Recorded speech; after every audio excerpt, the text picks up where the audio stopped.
This is occult wrestling guys. So भाई आज की वीडियो में लेटेस्ट अपडेट है डब्ल्यूडब्ल्यूई कंपनी से रिलेटेड। तो करना गया भाई, पूरी वीडियो देखनी है पहले तो, बिकॉज वीडियो को स्किप करोगे कुछ समझ नहीं आएगा। वैसे भी समर स्लैम नज़दीक आ रही है तो भाई आपका पूरा वीडियो देखना बनता है। तो सबसे पहले अपडेट की बात रही है जेड कारगिल के बारे में। भाई जेड कारगिल का भाई क्या हो गया यार, क्या सोचा था कंपनी में, क्या करने वाली थी, सब उल्टा पुल्टा हो गया। और जेड कारगिल का भाई क्या कहना सुन लो। As I watching competition I must say thanks for keeping our titles warm. It doesn't matter who wins tonight. It Investible the champ will be back this Friday. अब देखिए चलो इसको तो मारो हटाओ, लेकिन भाई जेड कारगिल जिस तरह से भाई एडब्ल्यू कंपनी से निकली थी, ऐसे लग रहा था कि भाई डब्ल्यू कंपनी इसको बेहतरीन बुक करेगी। वाकई में लग रहा था कि जेड कारगिल ये एक अलग ही सुपरस्टार है, अलग ही डीवा है।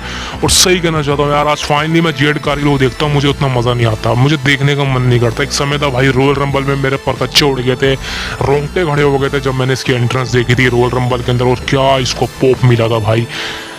लेकिन उसके बाद चीज़ें पूरी तरह से बदल गई, बिकॉज रेसलमेनिया में मैच सिंगल नहीं मिला, उसके बाद कोई मेन टाइटल में नहीं गई, उसके बाद वुमेंस चैंपियनशिप बना, वो उसके बाद वर्ल्ड टैग टीम चैंपियन बना दिया, वो भी हार गई।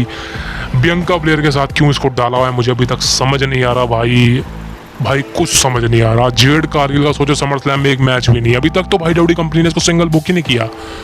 जेड कारगिल का फ्यूचर क्या है मुझे नहीं पता। डब्ल्यू कंपनी ने इसको साइन तो कर लिया, लेकिन कुछ सोचा नहीं था, सिर्फ इसलिए साइन किया कि भाई एडब्ल्यू कंपनी इसको रीसाइन ना कर ले। और मेरे हिसाब से अब मैं कह सकता हूँ कि जेड कारगिल का जो एडब्ल्यू कंपनी में करियर था वो बहुत अच्छा था भाई। मैं अगर देखूँ तो उसको बेहतरीन था, वो चैंपियन बनी थी वहाँ पे, उसका पोप अच्छा था भाई। लेकिन अभी अगर मैं जेड कारगिल को देखता हूँ डब्ल्यू कंपनी के अंदर, तो उसको देख के यार बुरा लगता है, बिकॉज वो उस लेवल की डीवा नहीं है कि उसको आप टैग टीम में डाल दो भाई। कभी आपने ब्रॉक लेसनर को टैग टीम में देखा है? कभी आपने सीएम पंक को देखा है? कभी सैम लास को देखा, जॉन सीना को देखा है, रेंडी ऑर्टन को देखा है? कहाँ आपने जेड कारगिल को भाई टैग टीम में डाल दिया यार। हमने रोंडा राउजी को टैग टीम में नहीं डाला था। अब ये मत कहना कि रोंडा राउजी ज़्यादा टैलेंटेड है जेड कारगिल से, मुझे किसी भी एंगल से नहीं लगती। रोंडा राउजी का सिर्फ एक नाम था यूएफसी के अंदर, जिस वजह से उसको उसका फ़ायदा मिला डब्ल्यू कंपनी के अंदर। लेकिन जेड कारगिल भाई एक वुमेन है, और एक अच्छी रेसलर वुमेन है भाई। आप उसको मौका तो दो, वो बहुत अच्छा काम कर सकती है। लेकिन भाई यहाँ तो डब्ल्यू कंपनी है, ये तो भाई किसको बुक करने वाले हैं ना, जैक्स को चैंपियन बनाने वाले हैं समर स्लैम के अंदर। अब भाई मैं इसके बारे में कुछ नहीं बोलना चाहता भाई। अब दोस्तों बात करें तो next update is gonna B bill Goldberg. अब गोल्डबर्ग का क्या कहना है भाई, सुनो। गोल्डबर्ग का कहना है कि if he the opponent never taken the spears, close your eyes, struck your chain, spread legs and kiss your good bye. Simple सी भाषा में समझाऊंगा आपको। देखिए गोल्डबर्ग यहाँ पे आए थे एक नए इंटरव्यू के अंदर, और गोल्डबर्ग ने यहाँ पे बहुत चीज़ें रिवील करी हैं। गोल्डबर्ग का क्या कहना है भाई, सबसे पहले तो सुन लो भाई। गोल्डबर्ग का कहना है कि भाई मैं डब्ल्यू कंपनी में अब तो रिटर्न नहीं करने वाला, बिकॉज अब मैं उस एज में जा चुका हूँ कि मैं रेसलिंग नहीं करना चाहता। कि हाँ, लेकिन मेरे अंदर से एक चीज़ है कि मुझे एक और मैच लड़ना चाहिए, लेकिन अभी फिलहाल मैं उसको मौका नहीं दूंगा, मैं और मैच नहीं खेलने वाला। उस समय गोल्डबर्ग ने कहा कि भाई डब्ल्यू कंपनी ने उनको मौका दिया था, उसके लिए डब्ल्यू कंपनी का शुक्रिया अदा करते हैं। विंस मैकमैन ने उनको प्रॉमिस किया था कि वो एक लास्ट मैच देंगे, उनको प्रॉपर तरीके से फेयरवेल देंगे, लेकिन विंस मैकमैन ने उन्हें धोखा दिया। तो भाई यहाँ पे गोल्डबर्ग ने रिवील कर दिया कि विंस मैकमैन ने उनको धोखा दिया था। बिकॉज अगर आपको याद होगा 2022 में गोल्डबर्ग का मैच हुआ था रोमन रेंस के अगेंस्ट, और लास्ट मैच बोल रहे थे गोल्डबर्ग का है। उस समय गोल्डबर्ग के जीतने के चांसेस भी लग रहे थे, लेकिन आपको पता ही है भाई उस समय ऐसा नहीं हुआ। लेकिन भाई गोल्डबर्ग का कहना था कि विंस मैकमैन ने प्रॉमिस किया था कि रेसलमेनिया 38 के अंदर हाँ गोल्डबर्ग का एक मैच होगा, एक लास्ट मैच, एक फेयरवेल मैच, एक तरह से रिटायरमेंट मैच। लेकिन विंस मैकमैन ने उनको बुक नहीं किया। उस समय पता है विंस कंट्रोल में था, लेकिन विंस ने गोल्डबर्ग को बुक नहीं किया। सो ये चीज़ें थी भाई, गोल्डबर्ग ने चीज़ें रिवील करी हैं। अब देखते हैं भाई गोल्डबर्ग का आगे क्या होने वाला है। लेकिन अब मेन चीज़ जिसकी भाई गोल्डबर्ग का यही है कि सिर्फ उनका जो मेन ऑब्जेक्शन था कि उसको आगे डब्ल्यू कंपनी में भाई आगे एक मैच लड़ना है, लेकिन उनको वो नहीं मिला।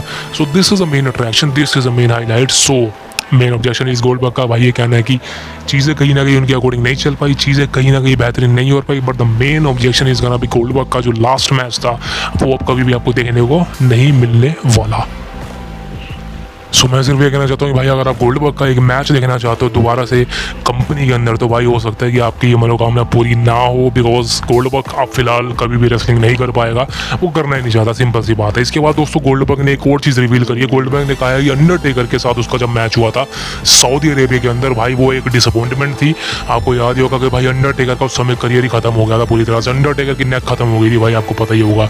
और गोल्डबर्ग ने कहा है कि मुझे उस चीज़ का रिग्रेट था, और आई थिंक मैं उसी मैच के बाद मेरा पूरी तरह से कॉन्फिडेंस ख़त्म हो गया था।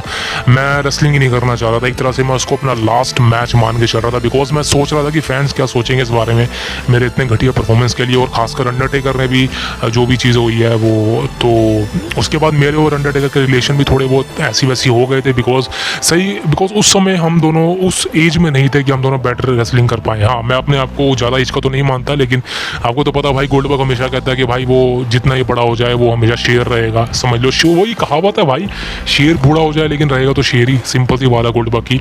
तो गोल्डबर्ग का कहना है कि हाँ, उस मैच के बाद डिसअपॉइंटमेंट बहुत हुई थी और कोस रहा था मैं खुद को, रेसलिंग नहीं करना चाहता था, लेकिन थोड़े दिन समय बाद सब ठीक हुआ, तो ये चीज़ हुई। इसके बाद दोस्तों बात करें, गोल्डबर्ग ने कहा कि भाई ब्रॉक लेसनर के बारे में क्या चीज़ है। अब दोस्तों मैं आपको ऑलरेडी बता चुका हूँ, ये बात काफ़ी मतलब 1 साल पहले बता चुका था कि जो मैच हुआ था समर स्लैम कह रहा सर्वाइवर सीरीज 2016 के अंदर गोल्डबर्ग का रिटर्न हुआ था और ब्रॉक लेसनर को हराया था 1 मिनट के अंदर 26 सेकंड में, यानी कि 1 मिनट 26 सेकंड में ब्रॉक लेसनर को हराया था। तो भाई फाइनली गोल्डबर्ग ने रिवील कर दिया है इस मैच के पीछे क्या था। इस मैच के पीछे किसका दिमाग था कि 1 मिनट 26 सेकंड में बीस्ट ब्रॉक लेसनर को किसने हराया और क्या प्लानिंग थी, किसका माइंड था। तो दोस्तों अब आपको झटका लगेगा सुन के कि भाई हु इज द मास्टरमाइंड। इस मैच को पूरी तरह से बुक किया था, प्लानिंग करी थी ब्रॉक लेसनर खुद ने ही। जी हाँ, खुद ब्रॉक लेसनर ने कहा था गोल्डबर्ग को कि तू मुझे 88 सेकंड में, यानी कि 1 मिनट 26 सेकंड में हराएगा, जिस वजह से तुझे और पॉप मिलेगा और हमारा दोबारा से मैच सेट होगा। तो दोस्तों की जो हम सोच रहे थे कि भाई ये क्या हो गया, लेकिन भाई उस समय तो इतना पता नहीं होता था, लेकिन अब जाके रिवील करा गोल्डबर्ग ने कि भाई ब्रॉक लेसनर का ही माइंड था इसके पीछे कि उसको उनको 1 मिनट 26 सेकंड में हराया जाए। तो सोच लो भाई, आप समझते हो ना कि ब्रॉक लेसनर ऐसा वैसा, लेकिन समझ लो भाई लेसनर ने खुद ही को हरवाया था। तो सोचो कि लेसनर का दिमाग कितना क्रिएटिव चीज़ में चलता है। सो ये है।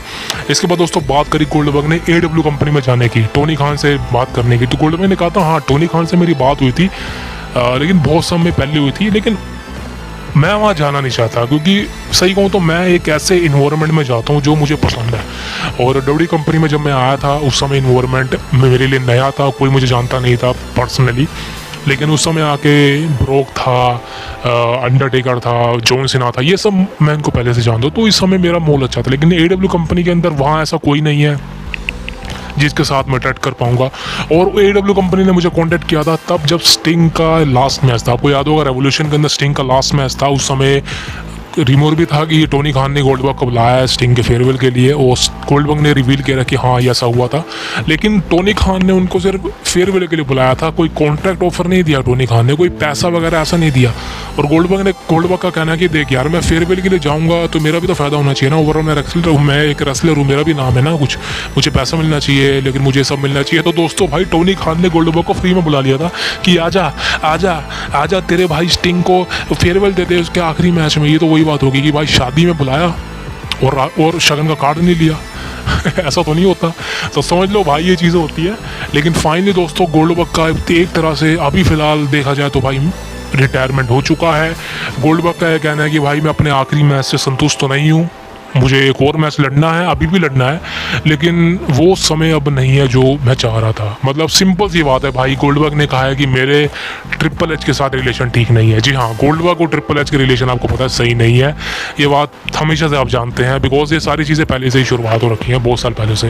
बिकॉज विंस मैकमैन गोल्डबर्ग को बुक करता था हर वक्त, तो उसको चैंपियन। मैं तो भाई खुद हैरान हूँ, मेरे को तो भाई अभी मेरे सर के ऊपर से चीज़ें जा रही है कि मेरे को अभी भी यकीन नहीं हो रहा कि विंस मैकमैन जैसे बुड्ढे ने, मतलब बुढ़ाऊ ने 2020 में फील्ड को हरवा दिया था गोल्डबर्ग के थ्रू। सोचो भाई, मेरे को अभी तक यकीन नहीं हो रहा, मैं क्या बोलूँ आपको भाई, ये किस बंदे का दिमाग था, एक बुढ़ाऊ से एक फील्ड जैसे बंदे को हरवाना, जिसका 4 साल से ब्रे वाइट ने क्रिएशन किया है। सोचो भाई, इमेजिन, मेरे को अभी तक यकीन नहीं हो रहा इस बात से। सोचो कि विंस मैकमैन का दिमाग कितना, मतलब क्या बोलूँ यार, ऑलरेडी बात कर चुका हूँ। तो ट्रिपल एच और गोल्डबर्ग का रिलेशन ठीक नहीं है, ये बात मैं आपको ऑलरेडी बता चुका हूँ। दिस इज़ वाई गोल्डबर्ग अभी तक जो है कंपनी में कुछ भी हमको देखने को नहीं मिला, कोई रिटर्न नहीं, कुछ नहीं भाई, सिंपल सी बात है। अगली अपडेट की बात करें यहाँ द मिस की। देखिए मिस को बनाया गया था रेसलमेनिया 39 का होस्ट, दोबारा से मिस वही करेंगे। क्लीवलैंड के अंदर आई थिंक मिस का होम टाउन है, तो वहीं पर मिस बनने वाले हैं होम टाउन हीरो, यानी कि समर स्लैम के ऑफिशियल होस्ट। तो भाई मिस का ठीक है यहाँ पे मिस का ठीक है यहाँ पे, समर स्लैम का होस्ट बनना, दोबारा से चीज़ें होनी, तो समझ लो भाई चीज़ें क्या किस हद तक जा सकती हैं। एंड जो भी है चलो ठीक है। अब दोस्तों बात करें आज हुए CM Punk the best in the world के इंटरव्यू के अंदर। भाई ESPN के अंदर सीएम पंक का इंटरव्यू हुआ था और इस इंटरव्यू के अंदर सीएम पंक ने सारी चीज़ें रिवील कर दी। सीएम पंक का सबसे पहले कहना था कि भाई देख, कंपनी में वापसी आऊँ सिर्फ एक ही रीज़न की वजह से, और वो हूँ मैं अपने लिए, मतलब मैं फैंस के लिए नहीं आया। सीएम पंक का क्लियर कट कहना था कि मैं अपने लिए वापसी आया हूँ बिकॉज 10 साल पहले मेरा अधूरा सपना रह गया था। मैंने कुछ चीज़ें करनी थी डब्ल्यू कंपनी के अंदर, लेकिन विंस मैकमैन की वजह से मैं वो नहीं कर पाया। उस समय जो लोकर रूम था वो उतना अच्छा नहीं था, लेकिन आज का जो लोकर रूम है मैं यही रहना चाहता हूँ और अगले 10 साल और रहना चाहता हूँ। तो सोचो सीएम पंक का ही कहना है कि आज का लोकर रूम ट्रिपल एच का कंट्रोल बहुत बेहतरीन है और राइट नाउ जो चीज़ें चल रही हैं मुझे खुश हूँ मैं उससे, और आगे भी मैं करना चाहता हूँ। आज की यार बेस्ट है बात ही ट्रिपल एच की और मेरे रिलेशन की। पहले अच्छा नहीं था लेकिन अब बहुत अच्छा है, बेहतरीन है, तभी अच्छा काम हो रहा है। अब बात करते हैं ड्रू मैकिंटायर और सीएम पंक की। दोस्तों सीएम पंक का यहाँ पे ये कहना है कि देखिए ड्रू मैकिंटायर और मेरे बीच में राइवलरी का एक लास्ट मैच है, फर्स्ट और लास्ट मैच है। इसके बीच में ड्रू और मेरे रास्ते अलग हो जाएंगे। ऑलरेडी बता चुका हूँ आपको, समर स्लैम एक फर्स्ट और लास्ट मैच होने वाला है ड्रू वर्सेस सीएम पंक का। इस मैच के बाद सीएम पंक अलग जाएंगे, ड्रू अलग जाएंगे। सीएम पंक ने कहा है कि ये एक तरह से लास्ट मैच है हमारी राइवलरी का, और इसके बाद मैं अपने अलग रास्ते ढूंढूंगा, मैं और कुछ करूंगा और कुछ बड़ा करूंगा। तो भाई मैं तो चाहता हूँ कि सीएम पंक सबकी छुट्टी कर दे बिकॉज सबसे बड़ा रेसलर है पूरी डब्ल्यू कंपनी के अंदर, तो बेस्ट इन द वर्ल्ड है भाई। CM Punk versus Drew McIntyre at SummerSlam confirm. ये मैच आपको सिर्फ 3 दिनों के अंदर देखने को मिलने वाला। सोचो आपको कैसे फील हो रहा है, गूज़बम्प आए कि नहीं आए। The next update is gonna B Seth fricking Rollins. Seth Rollins का भी इंटरव्यू हुआ था आज ESPN के अंदर। भाई सेथ रोलिंस ने यहाँ पे क्लियर कट बोल दिया है। सेथ रोलिंस का कहना है कि देखिए भाई, CM punk and Drew McIntyre, मैं दोनों को पसंद नहीं करता, दोनों के साथ मेरी राइवलरी है। ड्रू के साथ पुरानी है, सीएम पंक के साथ तो मेरी बहुत पुरानी है। सीएम पंक के साथ कोई मैच नहीं हुआ, लेकिन हाँ फ्यूचर में चाहता हूँ मैं हो। लेकिन अभी के हिसाब से समर स्लैम में मैं चाहूँगा कि मैं एक अच्छा रेफरी बनूँ, जिस तरह के शोन माइकल्स बनता था।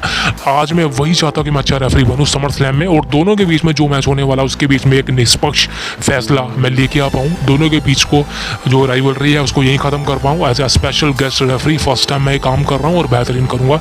तो सेथ रोलिंस का ये कहना है कि दोनों के बीच में मैं एक लॉयल रेफरी बनूंगा। इसके बाद ही सेथ रोलिंस का भाई ये कहना है कि शील्ड, मतलब हम तीनों का ग्रुप, मैं, रोमन, जॉन मॉक्सली, हम तीनों का ग्रुप था। हम तीनों आगे बढ़ चुके हैं। रोमन अलग काम कर रहा है, जॉन अलग काम कर रहा है, मैं अलग काम कर रहा हूँ। हम तीनों ही सेम डायरेक्शन से चले थे लेकिन आज अलग अलग हैं, लेकिन हम तीनों का काम एक ही था, रेसलिंग करना। हमने की बेहतरीन तरीके से की और हम सब खुश हैं इस बात को लेके। सो भाई शील्ड का रियूनियन देखना चाहते हो नहीं, अभी तक ऐसा कुछ भी नहीं लगता, लेकिन हाँ जॉन मॉक्सली का जिस दिन रिटर्न हो गया कंपनी के अंदर, बवाल मच जाएगा भाई। सो दोस्तों ये थी आज की all latest updates, main updates थी, और अब कवर करूँगा तो भाई वीडियो लंबी बन जाएगी। सो एक छोटी सी रिक्वेस्ट है भाई, देखिए हमारे चैनल को, आपको पता है भाई हमारे चैनल को ज्वाइन बटन मिल चुका है, भगवान का शुक्रिया, आप सबका शुक्रिया। मैं सिर्फ इतना कहना चाहता हूँ कि भाई मेंबर से रिलेटेड काम शुरू हो चुका है। Silver, platinum and gold 3 parts हैं, तीनों में से कोई भी लेना चाहो तो ले सकते हो, अलग अलग प्राइजेस हैं। अगर आप चाहो, आपका पैसा, आपकी मर्जी, लेकिन अगर आप लोगे आपके लिए कंटेंट बनाया जाएगा, जो भी आप कहोगे वो होगा। Thank you very much, see you next. Please subscribe the culture wrestling for the latest news about WWE। Thank you very much, see you next.